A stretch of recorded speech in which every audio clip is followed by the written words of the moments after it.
दोस्तों, स्वागत है आपका।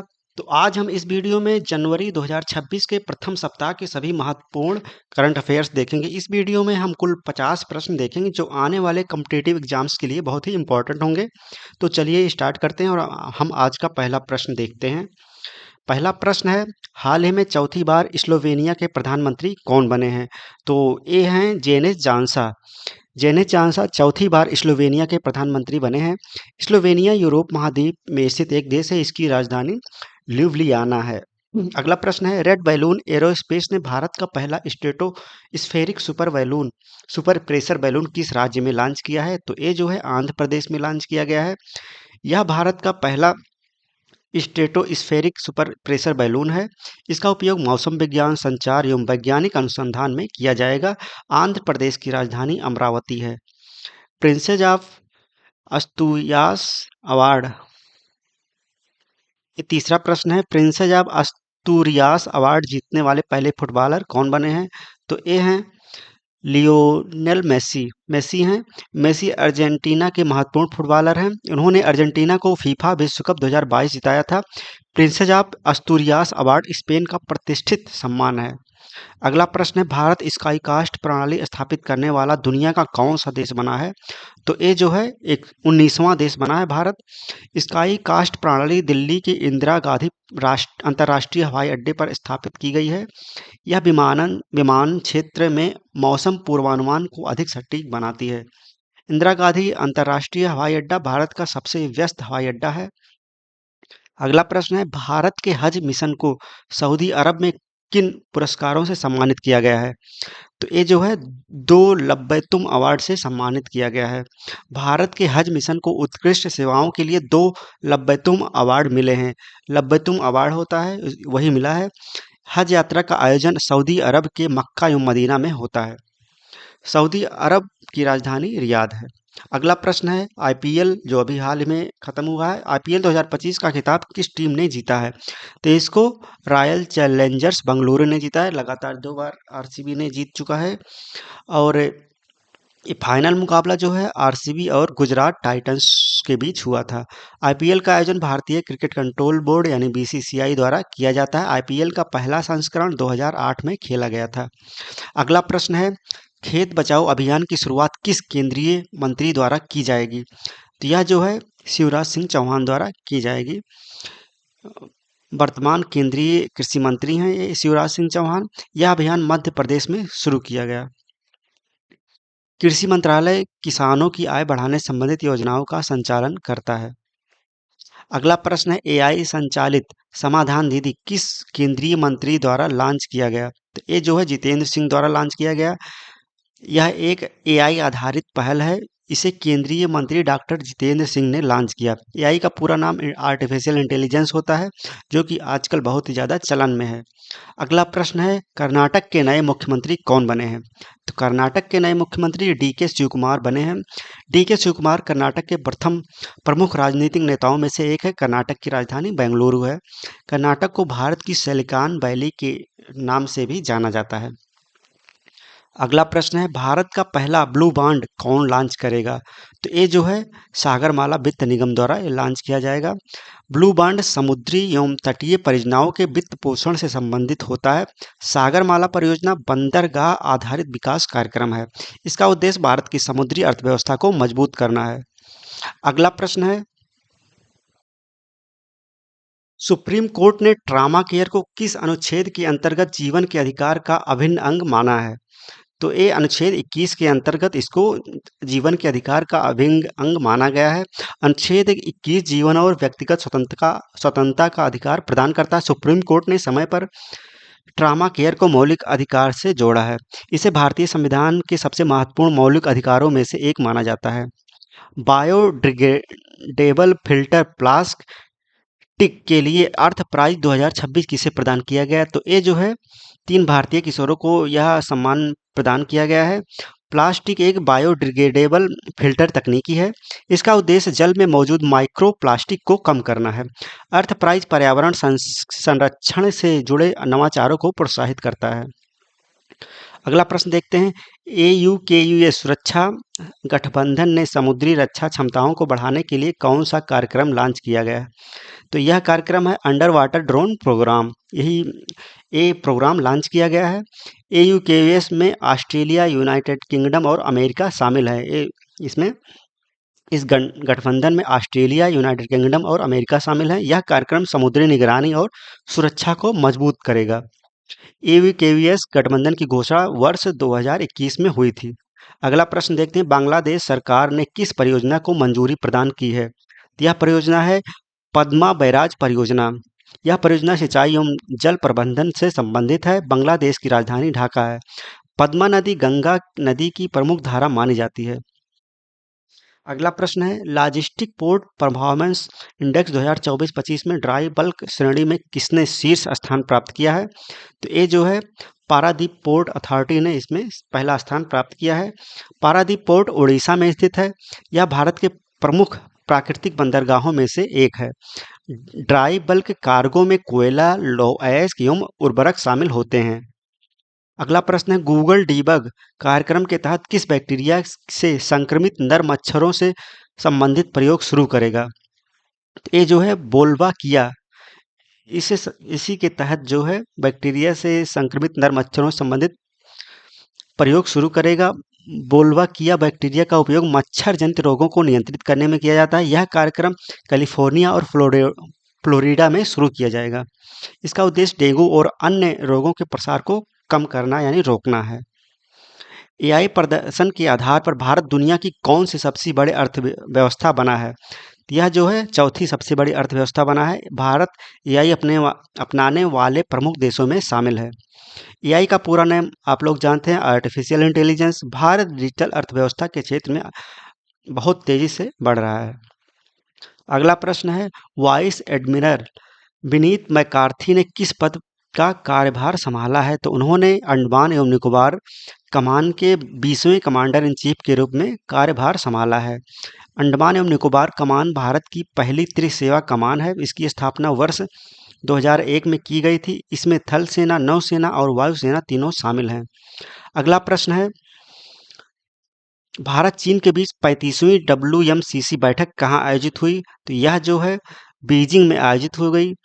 WMCC का पूरा नाम है working mechanism for consultation and coordination. इसका उद्देश्य सीमा संबंधी मुद्दों पर संवाद बनाए रखना है। भारत और चीन की सीमा को वास्तविक नियंत्रण रेखा यानी LAC कहा जाता है। 15 वर्षीय दिव्यांशी भौमिक किस खेल में सीनियर सिंगल्स विश्व खिताब जीतने वाली सबसे कम उम्र की भारतीय महिला बनी हैं? तो वे जो हैं टेबल टेनिस खेल में ये उपलब्धि हासिल किया इन्होंने। दिव्यांशी भौमिक ने वर्ल्ड टेबल टेनिस प्रतियोगिता में यह उपलब्धि हासिल की है। वह सबसे कम उम्र में सीनियर सिंगल्स खिताब जीतने वाली भारतीय महिला बनी है। टेबल टेनिस को पिंग पोंग भी कहा जाता है। तो टेबल टेनिस को पिंग पोंग भी कहा जाता है। ये सब हम इम्पोर्टेंट फैक्ट्स भी इस क्वेश्चन से रिलेटेड इम्पोर्टेंट फैक्ट्स भी बता दे रहे हैं, जिससे आने वाले कॉम्पिटिटिव एग्जाम्स के लिए आपको मदद मिल सके और आपका स्टैटिक जीके भी तैयार हो सके। अगला प्रश्न है। केरल के स्टार्टअप नेत्र सेमी ने किस AI चिप को लॉन्च किया है? तो ये जो है A2000 लॉन्च किया गया है। नेत्र सेमी केरल स्थित एक सेमीकंडक्टर स्टार्टअप है। A2000 भारत में विकसित AI चिप्स की दिशा में महत्वपूर्ण कदम है। सेमीकंडक्टर का उपयोग उद्योग को भारत सरकार विशेष प्रोत्साहन दे रही है इस समय। अगला प्रश्न है। मलेशिया ने किस आयु से कम उपयोगकर्ताओं के सोशल मीडिया अकाउंट पर रोक लगाने वाले नियम लागू किए हैं? तो मलेशिया ने जो है 16 वर्ष से कम आयु के लोगों के लिए रोक लगाने पर बात किया है। यह नियम बच्चों की ऑनलाइन सुरक्षा को ध्यान में रखकर लागू किया गया है। मलेशिया की राजधानी कुआलालंपुर है। मलेशिया की मुद्रा मलेशियन रिंगिट है। अगला प्रश्न है। ब्रिक्स आपदा जोखिम न्यूनीकरण कार्य समूह की पहली प्रत्यक्ष बैठक कहाँ प्रारंभ हुई? तो यह जो है पुरी में प्रारंभ हुई है। ब्रिक्स आपदा जोखिम न्यूनीकरण कार्य समूह की पहली प्रत्यक्ष बैठक पुरी उड़ीसा में आयोजित हुई। ब्रिक्स में ब्राजील, रूस, भारत, चीन और दक्षिण अफ्रीका संस्थापक सदस्य हैं और इसके बाद और भी सदस्य जुड़ चुके हैं इसमें। आपदा प्रबंधन के क्षेत्र में सहयोग बढ़ाना इस बैठक का प्रमुख उद्देश्य है। आईसीसी ने शासन संबंधी उल्लंघनों के कारण किस क्रिकेट संघ की सदस्यता निलंबित की? तो उन्होंने कनाडा क्रिकेट संघ की सदस्यता निलंबित की। आईसीसी का पूरा नाम है इंटरनेशनल क्रिकेट काउंसिल। आईसीसी का मुख्यालय दुबई, संयुक्त राज्य अमीरात में स्थित है। आईसीसी क्रिकेट के वैश्विक संचालन एवं नियमों का सर्वोच्च निकाय है। अगला प्रश्न है, मीसो और बीएससी ने एमएसएमईज को कैपिटल मार्केट तक पहुंचाने के लिए कौन सा प्रोजेक्ट लॉन्च किया है? तो उन्होंने प्रोजेक्ट शिखर लॉन्च किया है। इस पहल का उद्देश्य एमएसएमईज को पूंजी बाजार से जोड़ना है। बीएसई एशिया का सबसे पुराना स्टॉक एक्सचेंज है। एमएसएमई का पूरा नाम माइक्रो स्मॉल मीडियम एंटरप्राइज है। अगला प्रश्न है, जल शक्ति मंत्रालय और एएनआरएफ ने जल क्षेत्र के स्टार्टअप को सहायता देने के लिए कौन सा मिशन शुरू किया है? तो यह जो है महाजल मिशन नाम से यह मिशन शुरू किया गया है। यह मिशन जल क्षेत्र में नवाचार और स्टार्टअप को बढ़ावा देगा। एएनआरएफ का पूरा नाम है अनुसंधान नेशनल रिसर्च फाउंडेशन। जल शक्ति मंत्रालय जल संरक्षण एवं जल प्रबंधन से प्रबंधित केंद्रीय मंत्रालय है। अगला प्रश्न है, एचयूएल ने देश की पहली सुगंध आर&डी सुविधा का उद्घाटन कहाँ किया? तो यह उद्घाटन मुंबई में किया गया। एचयूएल का पूरा नाम है हिंदुस्तान यूनिलीवर लिमिटेड। यह देश की पहली समर्पित fragrance research and development facility है। मुंबई महाराष्ट्र की राजधानी एवं भारत की वित्तीय राजधानी है। अगला प्रश्न, विश्व साइकिल दिवस कब मनाया गया? तो विश्व साइकिल दिवस 3 जून को मनाया गया। विश्व साइकिल दिवस हर साल 3 जून को मनाया जाता है। संयुक्त राष्ट्र महासभा ने वर्ष 2018 में इस दिवस को मान्यता दी थी, तभी से यह दिवस मनाया जाता है। इसका उद्देश्य स्वास्थ्य एवं पर्यावरण अनुकूल परिवहन को बढ़ावा देना है। अगला प्रश्न देखते हैं, डीआरडीओ और आईएएफ ने किस air to circuit surface missile का सफल उड़ान परीक्षण किया? ये था रुद्रायम सेकंड। रुद्रायम सेकंड एक स्वदेशी एयर टू सरफेस मिसाइल है। इसका विकास डीआरडीओ द्वारा किया गया है। डीआरडीओ का मुख्यालय नई दिल्ली में स्थित है। अगला प्रश्न है, सीबीएसई का नया चेयरमैन किसे नियुक्त किया गया है? तो सीबीएसई का नया चेयरमैन लोखंडे प्रशांत सीताराम को नियुक्त किया गया है। सीबीएसई का पूरा नाम है central board of secondary education. CBSE Bharat का सबसे बड़ा विद्यालयी शिक्षा बोर्ड है। इसका मुख्यालय नई दिल्ली में स्थित है। अगला प्रश्न देखते हैं, केंद्रीय मंत्री ज्योतिरादित्य यम सिंधिया ने असम के मूगा सिल्क के लिए कौन सा मिशन लॉन्च किया है? तो यह जो है इन्होंने स्नेह जोरी मिशन लॉन्च किया है। मूगा सिल्क केवल असम में प्राकृतिक रूप से उत्पादित होता है। मूगा रेशम अपने सुनहरे रंग और टिकाऊपन के लिए बहुत ही प्रसिद्ध है। असम की राजधानी दिसपुर है। भारत में छिपकली के मैसालिना वंश का पहला पक्का सबूत किस राज्य में मिला है? तो यह जो है राजस्थान में मिला है। वैज्ञानिकों ने राजस्थान में मैसालिना बिश्नोई प्रजाति की खोज की है। यह भारत में मैसालिना वंश का पहला पुष्ट रिकॉर्ड माना गया है। राजधानी क्षेत्र जैव विविधता के लिए बहुत महत्वपूर्ण माना जाता है। अगला प्रश्न है, भारत सरकार ने डीजल में किस ईंधन को मिलाने के संभावित आदेश की घोषणा की है? तो उन्होंने आइसोब्यूटेनॉल को मिलाने की घोषणा की है। आइसोब्यूटेनॉल एक उन्नत जैव ईंधन माना जाता है। इसका उपयोग उत्सर्जन कम करने और ईंधन दक्षता बढ़ाने के लिए किया जाता है। भारत सरकार जैव ईंधनों के उपयोग को बढ़ावा दे रही है। अगला प्रश्न है, भारत की यूपीआई ने कंबोडिया के किस बैंक के साथ साझेदारी की है? तो भारत ने एक लीडा बैंक के साथ साझेदारी की है। इस साझेदारी का उद्देश्य भारत और कंबोडिया के बीच डिजिटल भुगतान को आसान बनाना है। यूपीआई का विकास एनपीसीआई द्वारा किया गया। कंबोडिया की राजधानी नोम पेन है। माइक्रोसॉफ्ट ने कौन सी एआई डिजाइन वाली क्वांटम चिप लॉन्च की है? तो माइक्रोसॉफ्ट ने मजोराना 2 लॉन्च किया है। मजोराना 2 एक एआई डिजाइन आधारित क्वांटम चिप है। इसका उद्देश्य क्वांटम कंप्यूटिंग को अधिक प्रभावशाली बनाना है। माइक्रोसॉफ्ट विश्व की प्रमुख प्रौद्योगिकी कंपनियों में से एक है। स्वीडन के कर्ट बर्ग फोर्स फाउंडेशन ने किस भारतीय पहल को फूड प्लेनेट प्राइज 2026 से सम्मानित किया है? तो उन्होंने कम्युनिटी मैनेज्ड नेचुरल फार्मिंग को सम्मानित किया है। यह पहल आंध्र प्रदेश में संचालित की जा रही है। फूड प्लेनेट प्राइज को खाद्य प्रणाली का नोबेल पुरस्कार भी कहा जाता है। इसका उद्देश्य टिकाऊ कृषि और एवं पर्यावरण संरक्षण को बढ़ावा देना है। हाल ही में कौन से 5 देश संयुक्त राष्ट्र सुरक्षा परिषद के गैर अस्थायी सदस्य चुने गए हैं? तो 5 देश जो हैं बहरीन, कोलंबिया, कांगो लोकतांत्रिक गणराज्य, लातविया और लाइबेरिया हैं। यूएनएससी में कुल 15 सदस्य होते हैं। इनमें 5 अस्थायी और 10 अस्थायी सदस्य होते हैं। अस्थायी सदस्यों का कार्यकाल 2 वर्ष का होता है। केंद्रीय गृह मंत्री अमित शाह ने पूर्वोत्तर परिषद के 73वें पूर्ण सत्र की अध्यक्षता कहाँ से की थी? तो उन्होंने शिलांग से किया था। शिलांग मेघालय की राजधानी है। पूर्वोत्तर परिषद की स्थापना 1971 में हुई थी। इसका उद्देश्य पूर्वोत्तर राज्यों के विकास को बढ़ावा देना है। अगला प्रश्न है, गुजरात पुलिस ने ऑपरेशन डेल्टा हंट के तहत कितने अवैध बांग्लादेशी नागरिकों को गिरफ्तार किया है? तो कुल 362 नागरिकों को गिरफ्तार किया गया था। यह अभियान अवैध प्रवासियों की पहचान और गिरफ्तारी के लिए चलाया गया। गुजरात की राजधानी गांधीनगर है। गुजरात भारत का प्रमुख औद्योगिक राज्य है। यूएनजीए के 81वें सत्र का अध्यक्ष किसे नियुक्त किया गया है? तो यह जो है खलीलुर रहमान को नियुक्त किया गया। वे बांग्लादेश के वरिष्ठ राजनयिक हैं। यूएनजीए का पूरा नाम यूनाइटेड नेशंस जनरल असेंबली है। संयुक्त राष्ट्र का मुख्यालय न्यूयॉर्क अमेरिका में स्थित है। अगला प्रश्न है, Chandigarh university India AI data lab स्थापित करने वाली भारत की कौन सी निजी यूनिवर्सिटी बनी है? तो यह जो है पहली यूनिवर्सिटी बनी है। इंडिया एआई मिशन भारत में कृत्रिम बुद्धिमत्ता के विकास को बढ़ावा देना है। चंडीगढ़ यूनिवर्सिटी जो है पंजाब में स्थित है। और एआई का पूरा नाम आप जान चुके हैं। अखिल भारतीय औद्योगिक उत्पादन सूचकांक आईआईपी का नया आधार वर्ष क्या होगा? तो यह जो है 2022-23 होगा।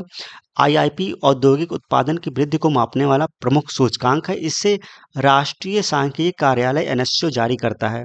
आधार वर्ष समय समय पर आर्थिक संरचना के अनुसार बदला जाता है। लक्षद्वीप में खोजी गई 1800 वर्ष पुरानी विशाल पोटैटो पैच कोरल का क्या महत्व है?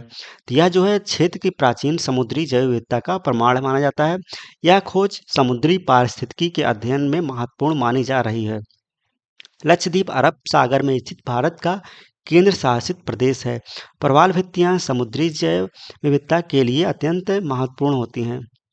अगला प्रश्न है, नासा के किस मंगल ऑर्बिटर मिशन की समाप्ति की घोषणा की है? तो ये जो है मावेन के लिए, मावेन का पूरा नाम है Mars atmosphere and volatile evolution mission है। इसे वर्ष 2013 में लॉन्च किया गया था। इसका उद्देश्य मंगल ग्रह के वायुमंडल का अध्ययन करना है। लगातार तीसरी बार डेनमार्क की प्रधानमंत्री कौन बनी है? तो ये जो है मेटर फ्रेडरिक्सन बनी है। मेटे फ्रेडरिक्सन लगातार तीसरी बार डेनमार्क की प्रधानमंत्री बनी है। डेनमार्क की राजधानी कोपेनहेगन है। डेनमार्क यूरोपीय संघ ईयू का सदस्य देश है। अगला प्रश्न है,